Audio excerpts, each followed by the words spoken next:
all the way around, starting. We go 1, 2, 3. To the right. 1, 2, 3. Another thing, if your eyes are starting to have problems, palming, that's taking your hands like this and just holding them, the energy over your eyes for as long as you can take it. And that healing energy will help your eyes to heal. And you can also, when the sun is out, go and with your eyes closed, just kind of go back and forth with the sun beaming on your eyes. These exercises come from a person who was born blind, who actually was able to see after doing these exercises for a long time. But the palming is where he had his major breakthrough. So, all right. The natural healing methods work, but you have to have the will to want to take the time to do the work, to have the miracles happen. So it's so many things: belief, the will, perseverance, and also seeing the healing taking place. So I'm going to do a chant, and you can just do the repeat. It's just a few words, and then you repeat. I am spirit, I am spirit, I am peace, I am peace, I am spirit, I am spirit, I am peace, I am peace. Feel the joy, feel the joy of release,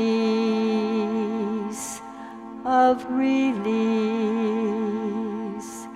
Feel the joy, feel the joy of release, of release. Let my body go, let my body go, let my thoughts gently flow, let my thoughts gently flow. I am one with all. I am one with all. I am spirit.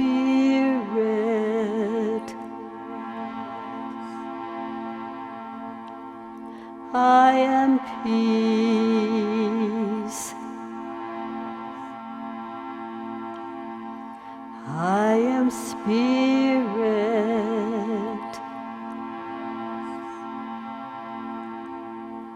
I am peace.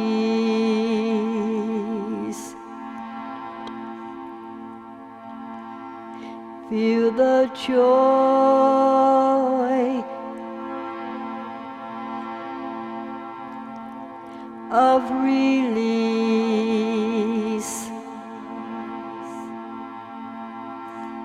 Feel the joy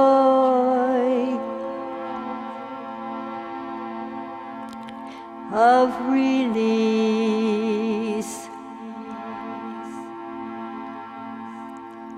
Let my body go. Let my thoughts gently flow.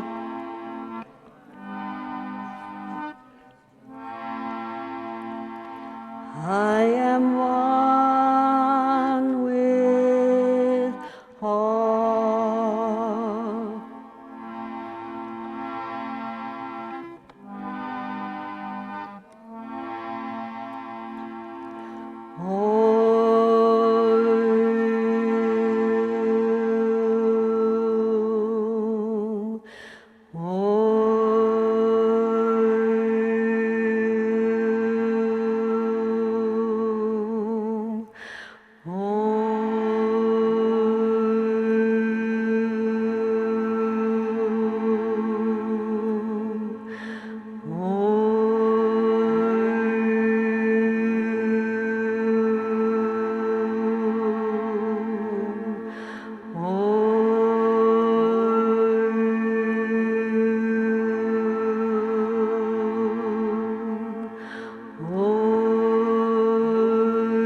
Spirit,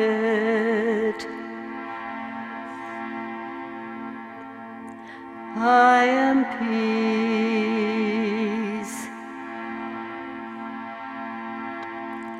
I am spirit,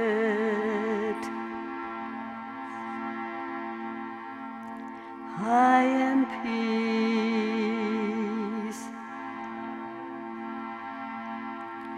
Feel the joy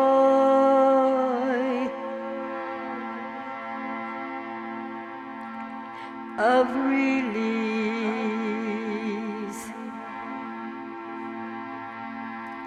Let my body go.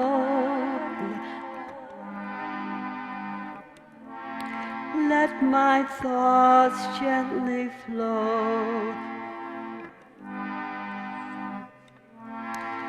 I am one with all.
In a number of places throughout the Gospels, the Pharisees, that was the ruling religious party, among them, they would ask about this carpenter's son. Where did this man get his wisdom? Because their religion was all about studying the law and the ancient laws. And here this young upstart carpenter's son was leading people to another place, and he was leading them with what they were saying is the greatest of wisdom. And they wanted to know, where did this man, this carpenter's son, get his wisdom?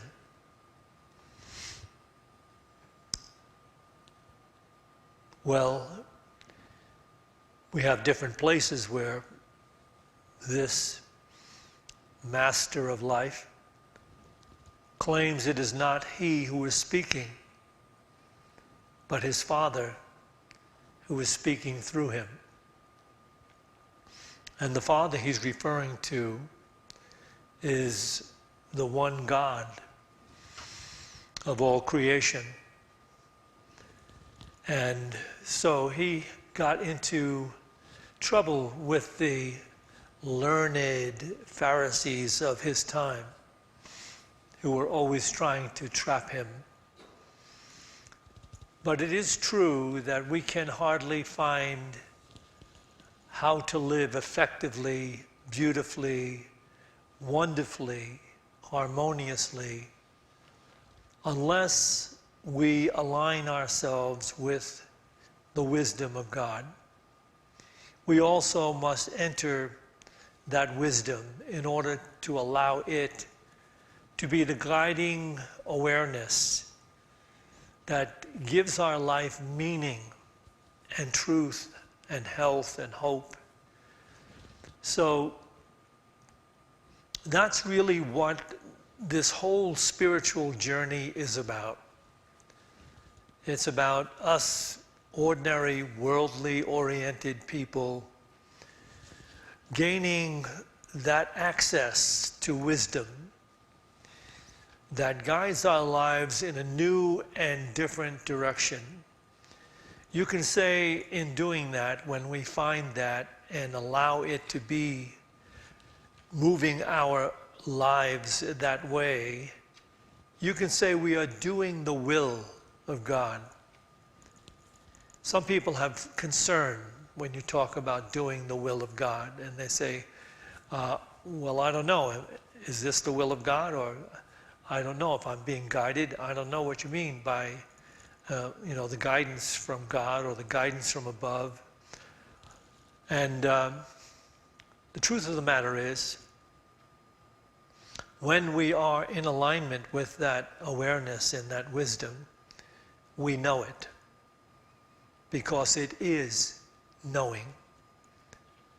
So it's only when we're outside of that that our minds dicker about what is the will of God, or what should I be doing now, or how can I make my life more effective and harmonious.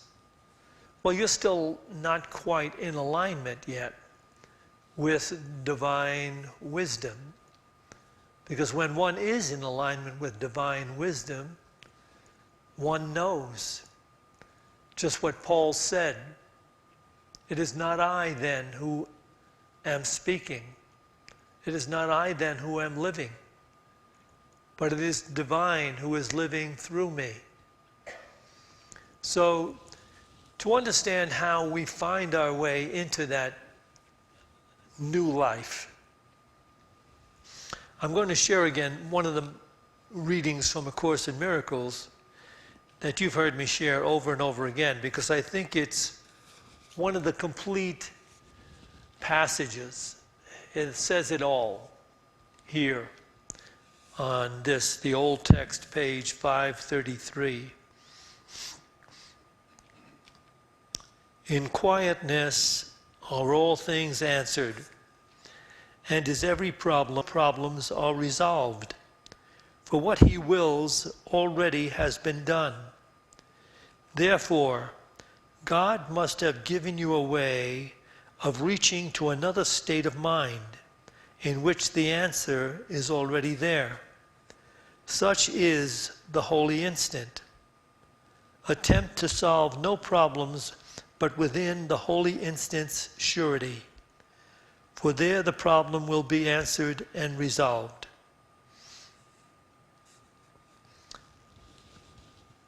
And so, what it is saying is that we were born, yes, in an initial state of consciousness.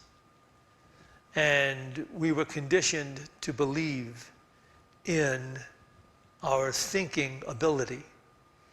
So we think from our particular point of view, and we attempt to resolve our conditions and circumstances and problems by thinking through them and figuring them out. Well, that helps for a while. And that helps in limited ways for us to use our thinking and figure it out and work it out. But the big problems in life and the real conundrums that we face in existence cannot be thought through or figured out. So we are left with a lot of conflict.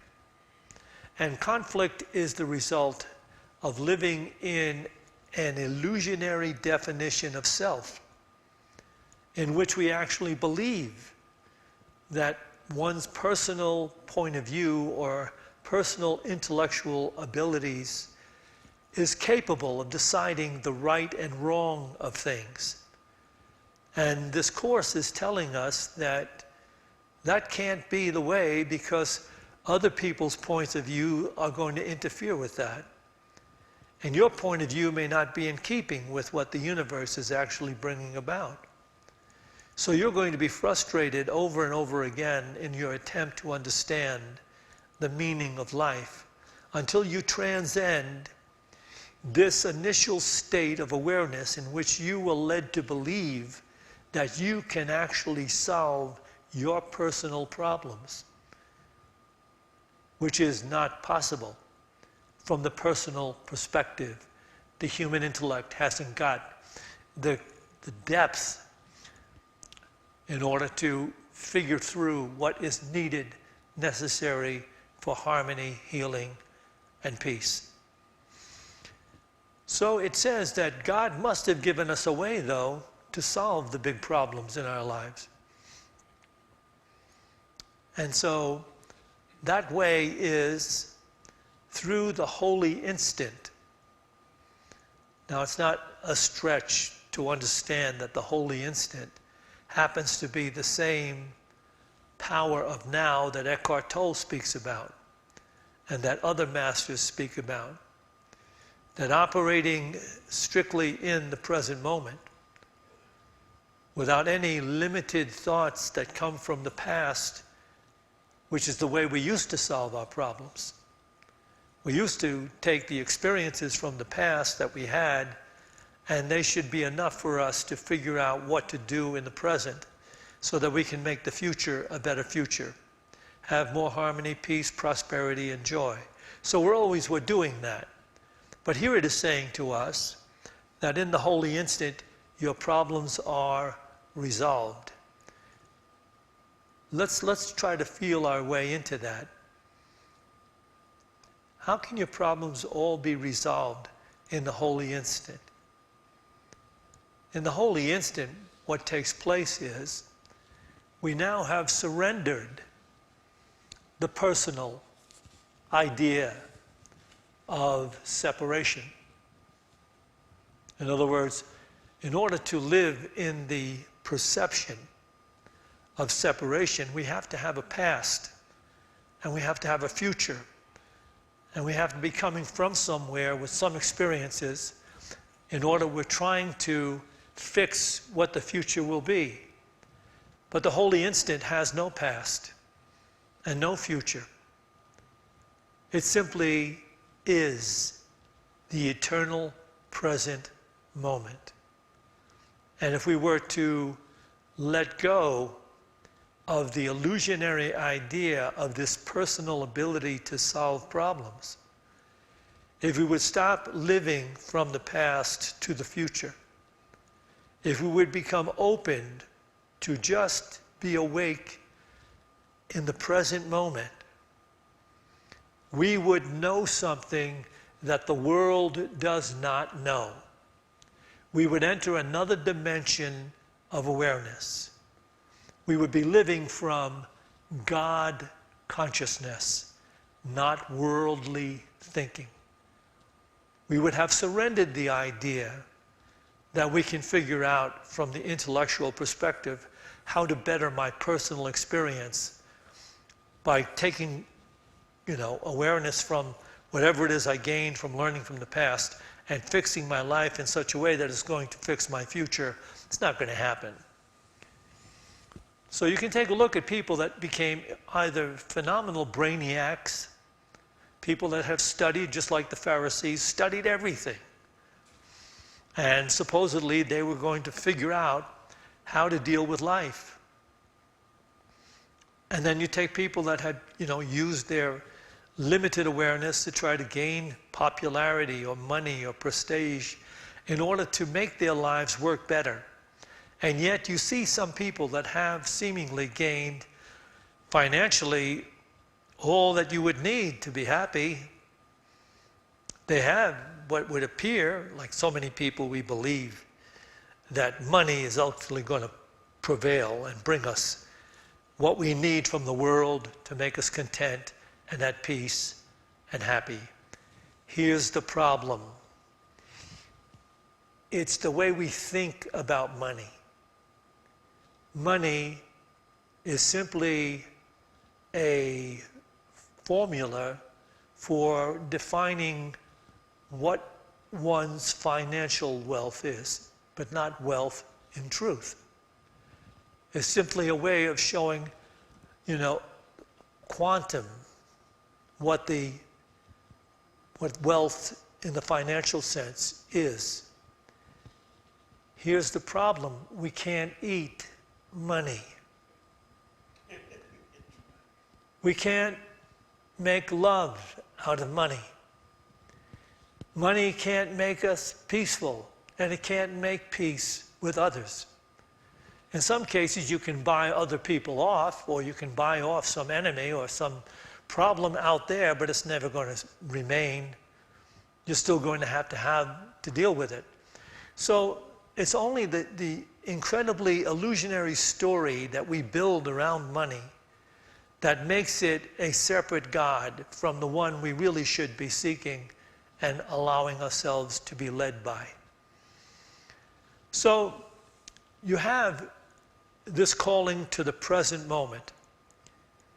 And what it is saying, in stillness, in silence, you will find this holy awareness. And in that awareness, you will have your problems resolved. When we think about silence, most people think in terms of, silence. Sometimes you'll hear at a particular funeral, or when somebody important has made their personal transition, somebody who's officiating will say, let us now honor this person with a moment of silence. And you'll see everybody become quiet, with the frown on their face, and they're going to be silent for that moment. But they're really not in true silence. What they're in is thinking. There will be thinking and thinking and thinking. Because from the beginning, the inception into the initial state of consciousness was thinking. Think your way through it. Figure it out. Use your head. And so get an education. Become smart. If you become smarter or smart enough, you'll be able to figure out everything you need to be happy. And it's never worked for anybody that way, but in any case, that's what the world actually propagates as the way to happiness. So when you think about this, silence, what is that? Now don't get nervous. Don't get nervous about what I'm about to say. But silence is the cessation of thinking. Silence is the end of thinking for that period. Doesn't mean that you don't come back into the world and all the things that the world is doing and you're involved with. It simply means that in that quiet place, something has been resolved. And what is resolved is this, and this is the most fearful thing in the Western culture. What is resolved in your spiritual practice of meditation, becoming silent, and finally actually getting to the place where you suspend thinking. The incessant thinking comes to a halt. What actually happens in that resolves your problem is you recognize that it is not your party. You're simply a guest. And to put it even more clearly, you are not the initiator of anything. You are, from that wonderful, beautiful awareness, you are the servant of all. What just happened in that holy instant? Your incessant thinking, which is all about, one's personal self-interest and how to fix the future and make it better and make it serve you and get more control over people, conditions, circumstances, get the education, get the money, get it right. You'll figure it out. You'll have the control. You'll be at peace because of that. And instead of getting to all of that and still having neurosis and needing pills and doctors to take care of you, you decided to take the spiritual journey, and in that spiritual journey, you were doing the spiritual practice, which is referred to as meditation. And so the teachers were very kind to you, and the books were kind to you, and say, we really just have to relax your thinking. Relax your thinking, but then one day, boom. Oh, what joy. What peace. What beauty. I and this divine intelligence that is life are one. And at that point, all the egocentric idea about controlling conditions and circumstances and people in the world around you fades away. And what in every single instant now that you are now attempting to live clearly in this instant, what are you doing? You are being appropriate to the will of God. You're being appropriate to what is necessary and needed in any given moment. Your personal dictates and desires are no longer driving you in that moment.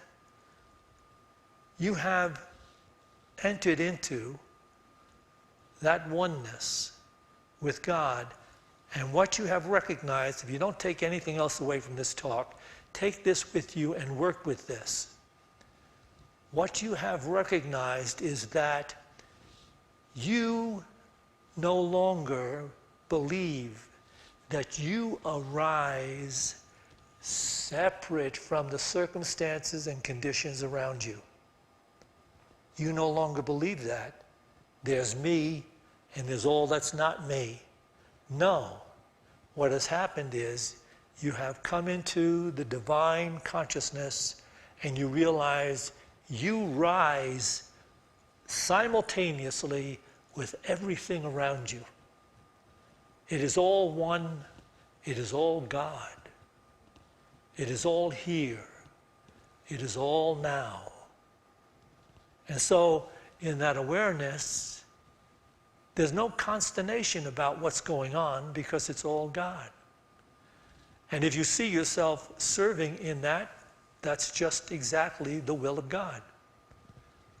So you get the thought, I need to take care of this. Well, and you follow that thought because this is right there being taken care of by you. You used to think that you had to think your way through this and figure out how you are going to get that to happen. You no longer do that. It's all just happening in this divine moment. You have entered in to the holy awareness. And now look at that. If there is only the rising of the will of God in every moment, how could you hold any kind of misgivings or grudges against anything you're looking at. If it's all only God, it's all part of you, the true self of you. And so you're there to bless and heal and help and serve. All the things that the church used to say you have to do to be right with God. You're going to have to do this to be right with God. But when you do become right with God, nobody has to tell you to be right with God, because it's all joy and love, serving. You're not driven anymore by the insanity of the world that says you have to get your own. Get out there, get it done, get it fixed.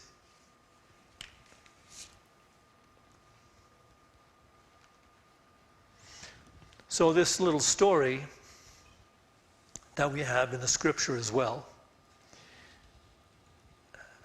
and you can read this in the Gospel of Luke, chapter 22. And the disciples are on the road and dickering with one another. Who was the greatest among them? And the master was aware of their dickering, and he said to them, who is greater? The ruler who sits at the table and someone serves him, or the servant? And they looked bewildered. Of course, in their minds, it was the ruler that was in charge, that was sitting at the table being served. But the master said, no. I am among you as one who serves. And you say, how is that true? Don't let this go away because you ran away from the Bible in your youth. You should get back to it now and understand what it was really saying. Don't run away from it. How could Jesus, who had all this seeming power as the seeming separate Son of God, which he never presented himself to be,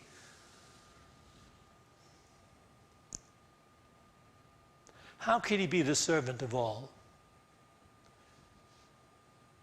Put it in this context. Jesus is here. He has all this incredible wisdom and understanding.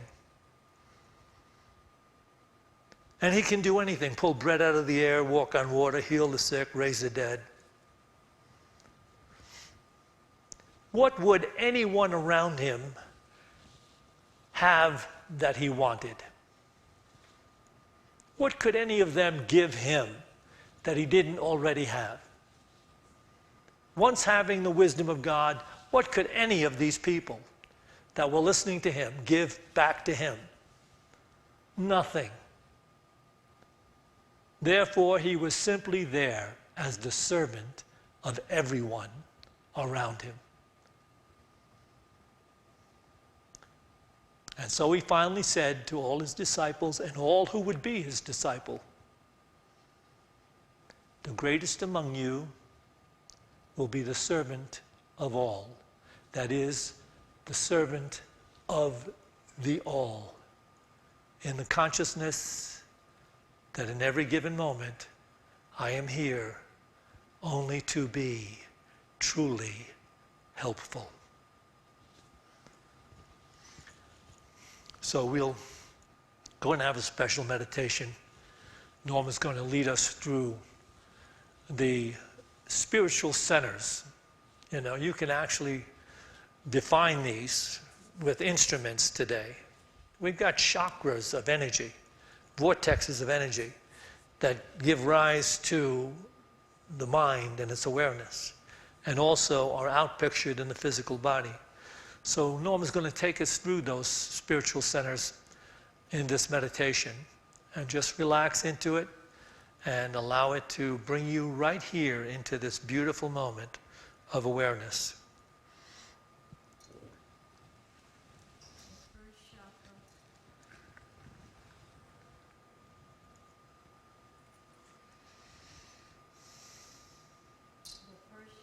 Do you have anybody sound? Okay. The first chakra is the root chakra. The affirmation is, all my needs are already provided for. I am safe and I am loved.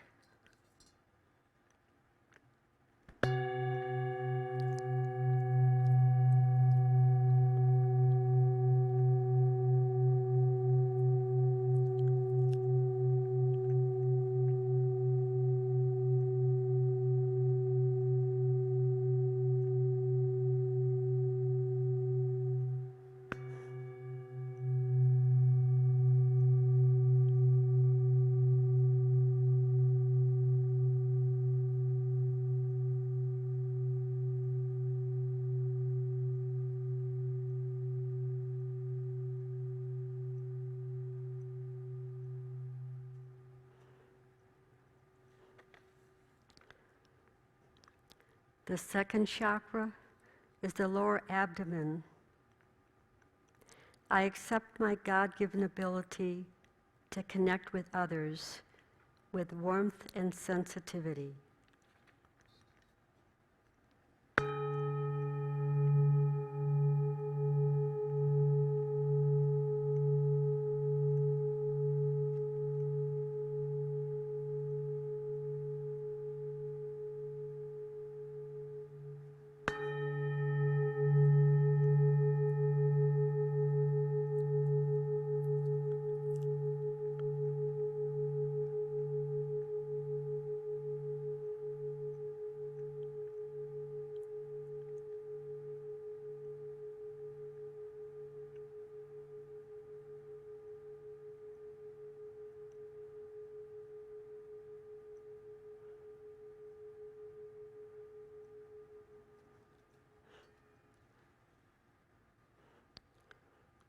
The third chakra is the solar plexus. I am filled with vitality, trust, and inner security because I am one with God, one with all life.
The fourth chakra is the heart area.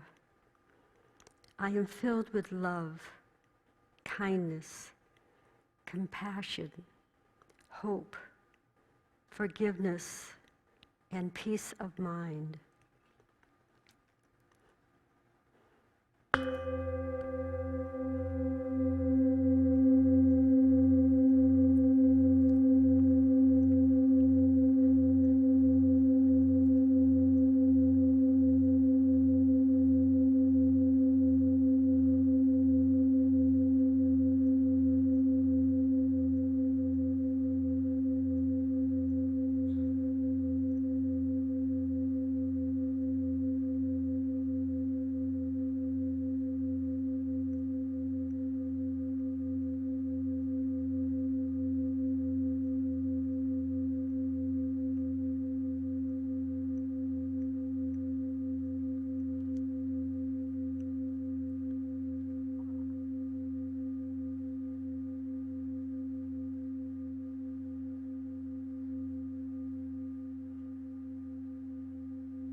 The fifth chakra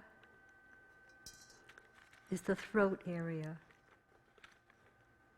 I express kindness, truth, wisdom, loyalty, gentleness to everyone I meet.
The sixth chakra, I am filled, is the third eye area.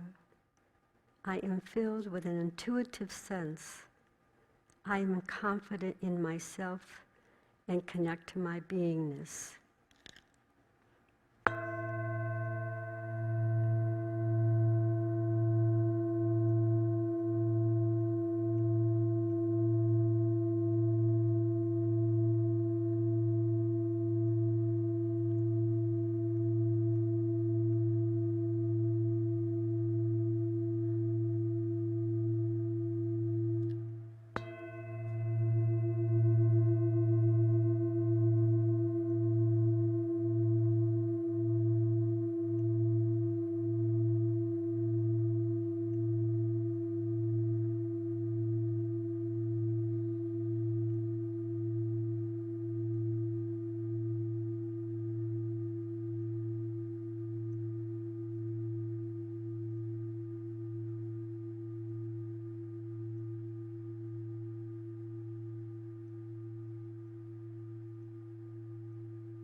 The seventh chakra is the crown area. I am filled with wisdom and understanding.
Let us take a few moments to pray for those whose names have been submitted to our prayer list.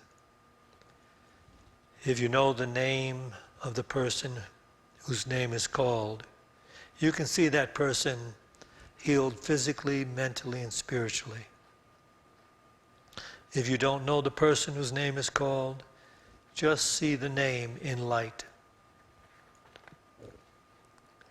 Melinda Violet, Susan Williams, Brandy and Lynn,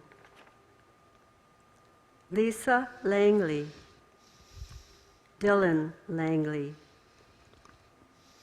Sherry Jacobson, Leah Sophia Addington, Susan, Layla, Rebecca, Luke, Manuel, Louis Jordan, Lydia Johnson, Gail Wagner, Steve Taylor, Pat Johnson, Jean, Sandy, Andre, Lorraine Milkaric, Mark Holcomb, Larry Hickey, Sue Hickey, Sandy Spahn, Chris Denon, Bob and Elizabeth Holmes, Kenny Denst, Judy Denst, Ruth Muller, Gretchen Williams, Dan James, Jerry Swayze, Sharon Lippy, Pierce S., GB in San Francisco, Jennifer Evans, Luke Birch Addington, Marshall Schroeder, Robert David Edmonds, Jeffrey Edmonds, Jajari Schroeder, Marty Smith, Manuel Galegas, person wanting to be hired by Bluebonnet, Dolores' children, Tatum and Spencer, Susan Edmonds, Tim, Del Bigtree and family, Kate Beltrami, Melinda Nemezik, the United States government, the air, water, earth, all of life on this planet. And you can call out a name if it hasn't been called.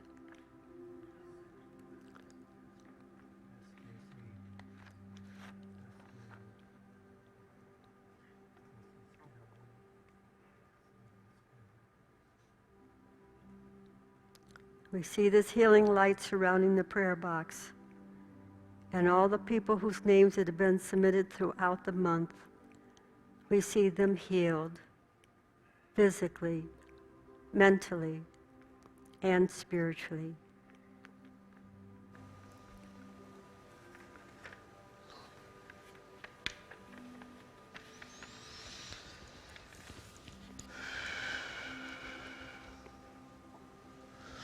Let us take a moment now to recognize there are divine forces at work, inspiring people throughout this planet to bring about wisdom that will bring harmony, healing, and peace to planet Earth, restoring its pristine majesty as we pray. The light of God surrounds us. The love of God enfolds us. The power of God protects us. The presence of God watches over us. Wherever we are, God is, and God is love. To this we say, Amen.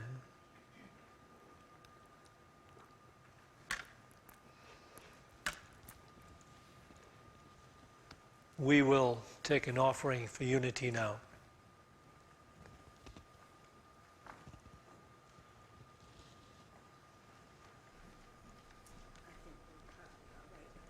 Yeah, okay. Because of the small number of people that are here, you'll each have to give $500.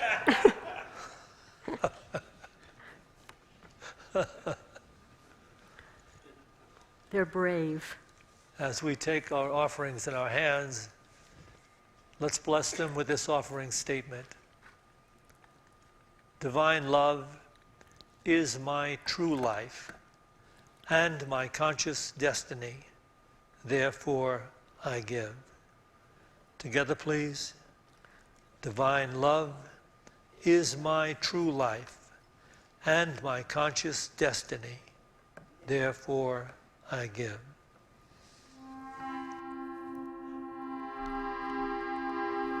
How gracious, beloved, your presence within me. How beautiful your song in my soul, like sunlight and rainfall, expanding, embracing. How gracious the presence we share. We share.